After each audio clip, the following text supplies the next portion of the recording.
planning on heading out of town for the 4th of July? Why not take 10 minutes to do a pre-trip checkup? That's a hard one to say. You need to do that on your car, and our Monday morning mechanic David Rogers from Keller Brothers Auto Repair is here showing off what you should do before you leave town. Hi, David. Well, hi, Natalie. How you doing? Good. Pre-trip checkup, pre-trip checkup. They're important. We were trying to decide if we could do that 3 times fast. 3 times maybe, but never fast. Hey, you know, you're right. We're looking at everyone getting on the road this weekend with gas prices high. The last thing you can afford to do is have a breakdown, right? We're talking tow trucks and the whole thing. The first thing to do and to think about when we travel always is fluids. You know, you've heard me beat this in for years. There's so many fluids that are critical that we don't think about every day. You know, you've got brake fluid in there. You know, we always think about replacing the pads but not the fluid.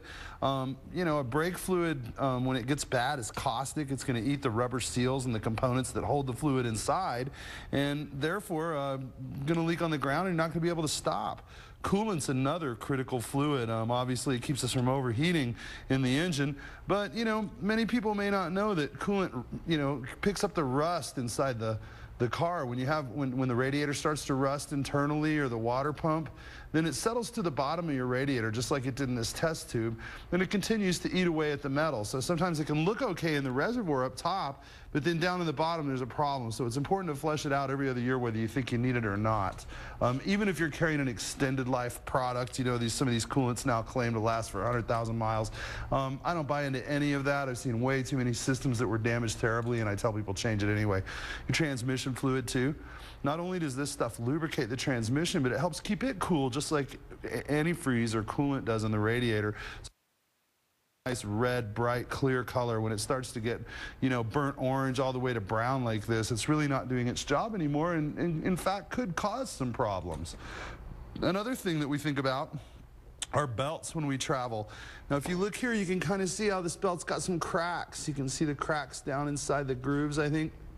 And those cracks are indicative that the belt is just about to break. So we certainly wouldn't want to have that when we're on the way to the 4th of July celebration at the lake. So maybe better just to go ahead and get a belt installed.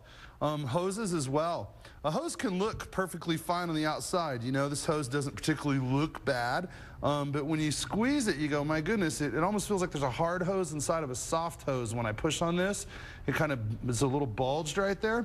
Well, what's happening internally is that hose is deteriorating, and typically hoses break down from the inside out. So if you wait until you have a leak or until you can see a problem, it's already too late and you're already, you know, at a point that's critical and you're gonna have to repair it. Hoses should be replaced about every 4 years. That's gonna save you a lot of trouble. A few more fluids I have here, of course, some gasoline. The gas samples out there today are just horrendous. I mean, this literally came out of a consumer's gas tank. Should have looked like that. Instead we get that. Well, that tells us we need to change the fuel filter, and then also the air filter so the car can breathe. That'll save you some gas mileage on your trip. Now lastly, and probably most critically, our tires. You know, we did the penny test for years, and used to what we would say is to use a penny and put it head down in the tire, tread, and look for it to be just shy of what used to be Abraham Lincoln's head. We're saying now switch to the quarter, because that's a 4/32 measurement. What you do is you look for these little wear bars in your tire grooves. You see the little bar that goes across, and you set the quarter there. Now this one's even, so there's no tread left here at all. Zero, zilch, nada. You don't wait till it's bald. You don't wait till it's steel. You wait till you have 4/32 at the wear bar. So take your quarter, drop it inside. Now this is a brand new tire. There's plenty. I'm sure you can see there's plenty of tread in that tire. It goes up over his head. But where you're looking for, when it gets about to the scalp, it's time to replace. That can change your stopping distance by 100 feet. So think about that on wet pavement. You'll stop 100 feet sooner if you replace those tires at 4/32 instead of waiting until 2/32. Be safe. Remember Washington scalp. Got it. Washington scalp. Use the quarter upside down. A lot of good information. Thanks, David. All right, Appreciate thanks, David. it. Have a great day. Yeah, and safe travels for the 4th of July.